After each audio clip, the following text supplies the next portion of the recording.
আমি তোমাদের দর্শনের 6 সেমিস্টারের 2 নম্বর প্রশ্নগুলো দিলাম। এর আগে আমি তোমাদের দর্শনের 6 সেমিস্টারের প্রত্যেকটা পেপারের দর্শনের 4 পেপারই আপলোড করেছি লাস্ট মিনিট সাজেশন করে। তোমরা যারা এখনো সাজেশন পাওনি আমার চ্যানেলে গিয়ে দেখো, আমি 4 পেপারই সাজেশন আপলোড করে রেখেছি। আজকে যেটা দিলাম সেটা হচ্ছে 2 নম্বরের শর্ট কোশ্চেন। আমি আজকে যে পেপারটা দিলাম সেটা হচ্ছে গিয়ে দর্শনে মেজর 1 এবং মেজর 4, 1 আর 4 এই দুটো দিলাম। এরপর আমি 2 আর 3 দেবো। তাহলে 1 আর 4-এ আমি 2 নম্বরের শর্ট কোশ্চেন মাত্র 25টা করে রেখেছি। তোমাদের পরীক্ষায় 15টা থাকবে, যে কোনো 10টা করতে হয়। আমি যে 25টা রেখেছি খুব ইম্পর্টেন্ট দেখে আমি তুলেছি। এর মধ্যে পরীক্ষায় তোমরা আশা করি 10টা পেয়ে যেতে পারো। তবে তোমরা এর থেকেও বেশি দেখে যাবে, তোমাদের কাছে নিশ্চয়ই বই বা নোটস আছে স্যারের, সেগুলো তোমরা অবশ্যই দেখবে। আর আমি যেগুলো দিলাম এগুলো নখদর্পণে ভালো মতো করে যাবে। এর মধ্যে থেকে তোমরা 10টা প্রশ্ন পেয়ে যাবে। দেখো তোমাদের আমি কি দিয়েছি 2 নম্বরের প্রশ্নগুলো। প্রথম যে প্রশ্নগুলো দিচ্ছি ভেরি ইম্পর্টেন্ট, এর মধ্যে থেকে আসবেই একটা প্রশ্ন। কি নোট করো, ধর্মদর্শন কি, ধর্ম কি, আর ধর্মদর্শনের স্বরূপ কি। কি দিলাম? ধর্ম কি, ধর্মদর্শন কি, আর ধর্মদর্শনের স্বরূপ কি। ধর্ম থেকে এই 3টে দিলাম, ভালো মতো মুখস্থ রাখবে। ঠিক আছে, এই 3টের মধ্যে একটা পেয়ে গেছো। এরপরে যেটা দেখবে সেটা হচ্ছে গিয়ে ধর্মতত্ত্ব বা থিওলজি কাকে বলে। কি দিলাম? ধর্মতত্ত্ব বা থিওলজি কাকে বলে। নেক্সট প্রশ্ন দেখবে টোটেমের উল্লেখযোগ্য বৈশিষ্ট্যগুলো লেখো। কি দেখবে? টোটেমবাদ কি আর টোটেমের উল্লেখযোগ্য বৈশিষ্ট্য। তারপরে কি আছে দেখো, এটা কিন্তু 5 নম্বর প্রশ্ন কিন্তু আমি দিয়ে রেখেছি টোটেমবাদ। এখানে যেটা দেখবে সেটা হচ্ছে গিয়ে টোটেমবাদ কি 2 নম্বরের জন্য, টোটেমবাদের বৈশিষ্ট্য। অর্থাৎ তোমাকে কিন্তু সব লিখতে হবে না, তোমাকে যে কোনো 3টে বৈশিষ্ট্য লিখবে, শর্ট কোশ্চেন হয়ে যাবে 2 নম্বরের। ঠিক আছে, নেক্সট দেখো জাদু ও ধর্মের একটি পার্থক্য লেখো। কি দেখবে? জাদু ও ধর্মের একটি পার্থক্য। তারপরে রিলিজিয়ান শব্দের অর্থ কি। কি দিলাম? রিলিজিয়ান শব্দের অর্থ কি। এরপরে ধর্ম ও বিজ্ঞানের পার্থক্য লেখো। কি দিলাম? ধর্ম ও বিজ্ঞানের পার্থক্য লেখো। তারপরে প্রশ্ন ভেরি ইম্পর্টেন্ট প্রশ্ন, বিশ্বজনীন ধর্ম কি বা কাকে বলে।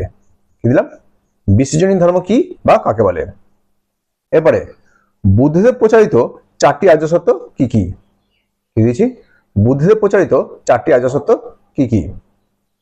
নেক্সট প্রশ্ন বৌদ্ধ ধর্মের ত্রিপিটক কি। কি দিলাম? বৌদ্ধ ধর্মের ত্রিপিটক কি। এরপরে বোধিসত্ত্ব বলতে কি বোঝো। কি দিয়েছি? বোধিসত্ত্ব বলতে কি বোঝো। তারপরে খ্রিস্ট ধর্মে আদর্শ কি। খ্রিস্ট ধর্মের আদর্শ কি তা লেখো। নেক্সট প্রশ্ন, এই প্রশ্নটা তোমাদের আমি বড় প্রশ্নতে অর্থাৎ 5 নম্বরের জায়গায় কিন্তু রেখেছি, যে মেন সাজেশন দিয়েছি সেখানে রেখেছি, এখানেও রাখলাম। যদি 5-এ না দেয় 2-এ দেবে। ঠিক আছে, সে প্রশ্নটা কি, ইসলাম ধর্মের মূল 5টি স্তম্ভ কি কি। সেটা কি? ইসলাম ধর্মের মূল 5টি স্তম্ভ কি কি তা লেখো। নেক্সট প্রশ্ন দেখো, নেক্সট প্রশ্ন হচ্ছে থিওডেসি বলতে কি বোঝো। কি দিলাম? থিওডেসি বলতে কি বোঝো। তারপরে সর্বপ্রাণবাদ কি। কি দিলাম? সর্বপ্রাণবাদ কি। দেখো তোমাদের আমি যে প্রশ্নগুলো দিচ্ছি এটা কিন্তু ফার্স্ট পেপারের, অর্থাৎ ধর্মদর্শন। ফার্স্ট পেপার কি আছে? ধর্মদর্শন। এই ধর্মদর্শন থেকে এই প্রশ্নগুলো কিন্তু ভালো মতো করে যাবে। আর যারা এখনো সাবস্ক্রাইব করেনি অবশ্যই সাবস্ক্রাইব করে রাখো। আমি তো এরপরে 4th ইয়ার অর্থাৎ যারা অনার্স নিয়ে পড়ছো 7 এবং 8 সেমিস্টারে কি বিষয় আছে না আছে সমস্ত কিছু কিন্তু আমি এরপরে আপলোড করব। দেখো নেক্সট প্রশ্ন দেখো, মানা কাকে বলে।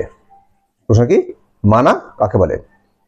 নেক্সট দেখো খ্রিস্ট ধর্মে ত্রিতত্ত্ববাদ কি বা তৃত্ব কি। কি দিলাম?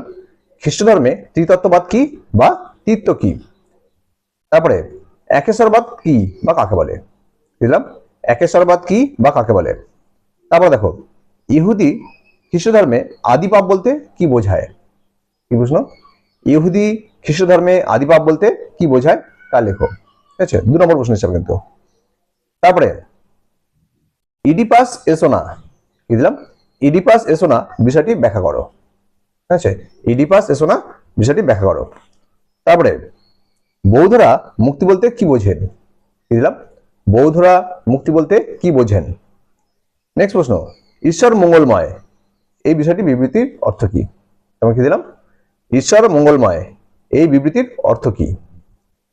তারপরে ঈশ্বর তত্ত্বে অমঙ্গল কিভাবে সংজ্ঞায়িত হয়েছেন। কি আছে? ঈশ্বর তত্ত্বে অমঙ্গল কিভাবে সংজ্ঞায়িত হয়েছেন লেখো।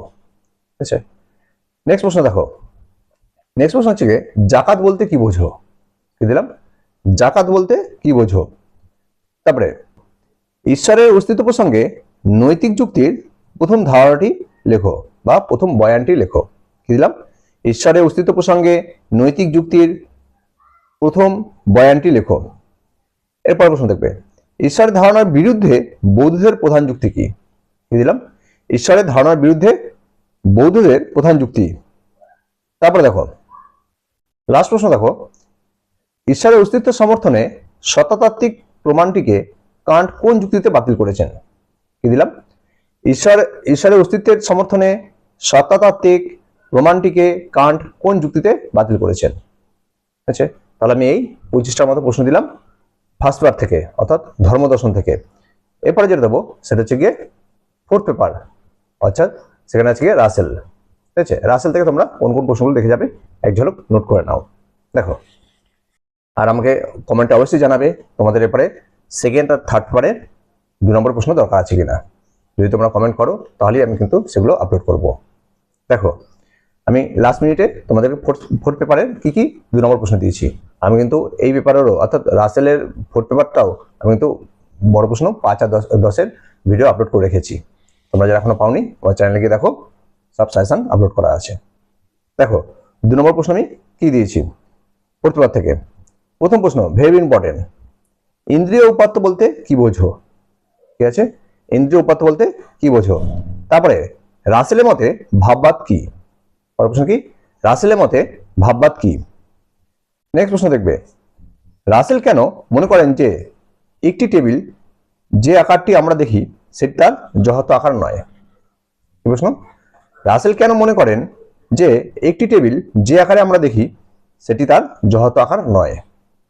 ঠিক আছে, তারপর প্রশ্ন, রাসেলের মতে বস্তু সম্বন্ধীয় জ্ঞানের 2টি প্রকার কি কি? কি কি? রাসেলের মতে বস্তু সম্বন্ধীয় জ্ঞানের 2টি প্রকার কি কি? তারপরে দেখো, আমাদের বাইরের জগৎ একটি স্বল্পমাত্র, ঠিক আছে, আমাদের বাইরের জগৎ একটি স্বল্পমাত্র, এই প্রকল্পটি বর্জন করার কারণ কি? কি দিয়েছে? এই প্রকল্পটি বর্জন করার কারণ কি? তারপরে দেখো, বহির্জগতের অস্তিত্ব বিষয়ে বা বহির্জগতের অস্তিত্ব বিষয়ক আমাদের বিশ্বাসকে রাসেল কি ধরনের বিশ্বাস বলেছেন? ভালো মতো শোনো, বহির্জগতের অস্তিত্ব বিষয়ক আমাদের বিশ্বাসকে রাসেল কি ধরনের বিশ্বাস বলেছেন? তারপরে দেখো, রাসেলের মতে আলো হয় তরঙ্গমালা। ভেরি ইম্পর্টেন্ট প্রশ্ন কিন্তু এটা। রাসেলের মতে আলো হয় তরঙ্গমালা কথাটির অর্থ কি? ঠিক আছে, আমি যে প্রশ্নগুলো দিচ্ছি আমি কিন্তু 25টার মতন প্রশ্ন দিচ্ছি, হয়তো 25টা 26টা হতে পারে। আমি 25টা যে প্রশ্ন রাখছি পরীক্ষা কিন্তু আমাদের 15টা থাকে, লিখতে হয় 10টা। এগুলো কিন্তু খুব গুরুত্বপূর্ণ প্রশ্নগুলোকে আমি টেনে এনেছি। তোমরা এগুলো কিন্তু ভালোভাবে দেখে যাও, এর থেকেও বাইরে কিন্তু তোমরা দেখে যাবে। তোমাদের স্যারেরা যে নোট দিয়েছে বা তোমাদের কাছে যে বই আছে সেই বইয়ের মাধ্যমে তোমরা কিন্তু সব প্রশ্ন দেখে যাবে। আমি কিন্তু ভেরি ইম্পর্টেন্ট বই তুলেছি। ঠিক আছে, দেখো নেক্সট কি দেখবে, সত্যতা সম্বন্ধীয় জ্ঞান কি? প্রশ্ন কি? সত্যতা সম্বন্ধীয় জ্ঞান কি, একটি উদাহরণ দাও। ঠিক আছে, তাহলে সত্য সম্বন্ধীয় জ্ঞান কি এর একটি উদাহরণ দাও। তারপরে বিশিষ্ট নামগুলি বর্ণনা মাত্র। কি দিয়েছি? বিশিষ্ট নামগুলি বর্ণনা মাত্র, এটা কোটেশন দিয়ে ছোট হ্যাপেন দিয়ে রাসেলের এই বক্তব্যটির অর্থ কি? কি দিয়েছি? আরেকবার শোনো, বিশিষ্ট নামগুলি বর্ণনা মাত্র, কোটেশন দিয়ে ছোট হ্যাপেন দিয়ে রাসেলের এই বক্তব্যটির অর্থ কি? তারপরে প্রশ্ন, আগামীকাল সূর্য উঠবে, আবার কোটেশন, আগামীকাল সূর্য উঠবে, কোটেশন দিয়ে ছোট হ্যাপেন দিয়ে এই প্রত্যাশা বিষয়ে আমরা কি নিশ্চিত হতে পারি? ঠিক আছে, এই প্রত্যাশা বিষয়ে আমরা কি নিশ্চিত হতে পারি? নেক্সট প্রশ্ন দেখো, ভেরি ইম্পর্টেন্ট, স্টামার্কসও করতে পারো। প্রকৃতির একরূপতা নীতি কি বা প্রকৃতির একরূপতা নীতি কাকে বলে? ঠিক আছে, প্রকৃতির একরূপতা নীতি কাকে বলে? তারপরে নেক্সট প্রশ্ন দেখবে, অবভাস বলতে কি বোঝো? কি প্রশ্ন দিলাম? অবভাস বলতে কি বোঝো? তারপরে রাসেলকে অনুসরণ করে ইন্দ্রিয় উপাত্ত এবং ইন্দ্রিয় সংবেদনের মধ্যে পার্থক্য লেখো। কি দিলাম? রাসেলকে অনুসরণ করে ইন্দ্রিয় উপাত্ত ও ইন্দ্রিয় সংবেদনের মধ্যে পার্থক্য লেখো। তারপর প্রশ্ন, লাইবনিজ জড় পদার্থ বলতে কি বুঝিয়েছেন? কি দিলাম? লাইবনিজ জড় পদার্থ বলতে কি বুঝিয়েছেন? তারপরে পরিচিতির দ্বারা জ্ঞান বলতে কি বোঝো? এটা খুব গুরুত্বপূর্ণ প্রশ্ন, পরিচিতির দ্বারা জ্ঞান বলতে কি বোঝো? আচ্ছা, তারপরে দেখো, রাসেল দ্বার্থক বর্ণনা বলতে কি বোঝায়, বা রাসেল দ্বার্থক বর্ণনা বলতে কি বুঝিয়েছেন? ঠিক আছে, আবার বলছি প্রশ্ন শোনো, রাসেল দ্বার্থক বর্ণনা বলতে কি বুঝিয়েছেন? নেক্সট প্রশ্ন, অহং সর্বস্ববাদ কি যৌক্তিকভাবে সম্ভব? কি দিলাম, অহং সর্বস্ববাদ কি যৌক্তিকভাবে সম্ভব? লেখো। ঠিক আছে, তারপর প্রশ্ন, রাসেলের নববস্তুবাদ কি? প্রশ্ন কি দিলাম, রাসেলের নববস্তুবাদ কি? নেক্সট প্রশ্ন দেখো, রাসেল কেন মনে করেন টেবিলে কোনো রং নেই? কি দিলাম, রাসেল কেন মনে করেন টেবিলে কোনো নিজস্ব রং নেই? ঠিক আছে, তারপর প্রশ্ন দেখো, রাসেলের মত অনুযায়ী আমাদের প্রত্যক্ষ নির্ভর নয় এমন বাহ্যিক বস্তু কি আছে? কি দিলাম, রাসেলের মতে আমাদের প্রত্যক্ষ নির্ভর নয় এমন কোনো বাহ্যিক বস্তু অস্তিত্ব আছে? তারপর প্রশ্ন, কোন অর্থে বাকলে জড় পদার্থ অস্বীকার করেন? কি দিলাম, কোন অর্থে বাকলে জড় পদার্থ অস্বীকার করেন? তারপরে রাসেল কিভাবে অবভাস ও বস্তুসত্তার পার্থক্য করেছেন? কি দিলাম, রাসেল কিভাবে অবভাস এবং বস্তুসত্তার পার্থক্য করেছেন? তারপর প্রশ্ন দেখো, রাসেলের মতে দর্শন শাস্ত্রে ডেকার্তের গুরুত্বপূর্ণ অবদান লেখো। কি দিয়েছি, রাসেলের মতে দর্শন শাস্ত্রে ডেকার্তের গুরুত্বপূর্ণ অবদান লেখো। নেক্সট প্রশ্ন দেখো, রাসেলের মতে আমাদের সমস্ত জ্ঞানের ভিত্তি কি? কি দিলাম, রাসেলের মতে আমাদের সমস্ত জ্ঞানের ভিত্তি কি? লেখো। নেক্সট প্রশ্ন, আমরা পরিচিতি নই এমন কোনো কিছুর অস্তিত্ব বিষয়ে আমাদের জ্ঞান কি সম্ভব? কি দিলাম, আমরা পরিচিত নই এমন কোনো কিছুর অস্তিত্ব বিষয়ে আমাদের জ্ঞান কি সম্ভব? আচ্ছা, তাহলে আমি এই কটা প্রশ্ন দিলাম তোমাদের ফোর্থ পেপার অর্থাৎ রাসেল থেকে। তাহলে আজকে যেটা আমি দিলাম 2 নম্বর প্রশ্ন, সেটা হচ্ছে গিয়ে ফার্স্ট পেপার এবং ফোর্থ পেপার, ধর্মদর্শন ও রাসেল। এরপরে যদি তোমাদের সেকেন্ড ও থার্ড পেপারে 2 নম্বর প্রশ্ন দরকার হয় আমাকে কমেন্টে জানাও, আমি তারপরে তোমাদের লাস্ট মিনিট সাজেশন হিসেবে আবার 2 পেপারে 2 নম্বর প্রশ্ন আপলোড করবো। এই কটা প্রশ্ন তোমরা ভালো মতো দেখে যাও। ঠিক আছে, আর ভিডিওগুলো বন্ধুকে বেশি বেশি করে শেয়ার করে দিও, যেন তারাও এই সাজেশনগুলো হাতে মুঠে পেয়ে যায় এবং তোমরা সবাই যেন একসাথে কলেজ বেরিয়ে যেতে পারো।